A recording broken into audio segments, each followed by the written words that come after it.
பச்சைப்பயிறு தோசை, பச்சைப்பயிறு கடையல், பச்சைப்பயிறு குழம்புலாம் சாப்பிட்ருப்பீங்க. பச்சைப்பயிறு சூப் சாப்பிட்ருக்கீங்களா? ரொம்ப சூப்பரா இருக்கும். வாங்க எப்படி செய்யலான்னு பார்க்கலாம். ஒரு குக்கரில் 2 கைப்பிடி அளவு பச்சைப்பயிறு சேர்த்துட்டு, ஒரு 2 வாட்டி கழுவி எடுத்துகிட்டு வந்துடலாங்க.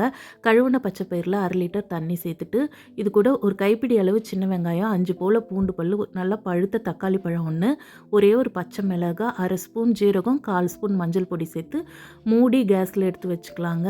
கேஸில் வச்சு நல்லா ப்ரெஷர் வந்த பிறகு விசில் போட்டுக்கோங்க. விசில் சேர்த்துட்டு மீடியம் தணலில் ஒரு 6-7 விசில் விட்டு எடுத்துக்கோங்க. ப்ரெஷர் அடங்கின பிறகு ஓப்பன் பண்ணி பார்த்தா நல்லா பூ மாதிரி வெந்திருக்கும். இதில் இருக்க தண்ணியை வடிகட்டிட்டு ஆறின பிறகு அப்படியே மிக்ஸி ஜாரில் சேர்த்துக்கலாம். ஆறின பிறகு மிக்ஸி ஜாரில் சேர்த்துக்கிட்டாங்க. இது கூட அரைக்கிறதுக்கு முன்னாடி தேவையான அளவு உப்பு, 1 ஸ்பூன் தனியாத்தூள் சேர்த்து அரைச்சிட்டு வந்துடலாங்க. இப்போது அரைச்சதை அதே குக்கரில் வடிகட்டிக்கிறேங்க. திப்பி திப்பியாக இருக்கும், அதனால தான். இருத்து வச்சுருக்க தண்ணியும் சேர்த்து நல்லா வடிகட்டி எடுத்துக்கலாங்க. இந்த மாதிரி நல்லா ஃபில்டர் பண்ணி விட்ட பிறகு இதில் இருக்க சக்கையை திரும்பவும் அரைச்சி தண்ணி ஊற்றி வடிகட்டிக்கலாங்க. உங்கள் திக்னஸ்க்கு தகுந்த மாதிரி கூடவோ குறையவோ சேர்த்துக்கோங்க. எனக்கு இந்த திக்னஸ் போதுமானதாக இருக்குங்க. கேஸில் திரும்பவும் எடுத்து வச்சு தண்ணி சேர்த்ததுனால ஒரு கொதி விட்டு இறக்கிக்கலாங்க.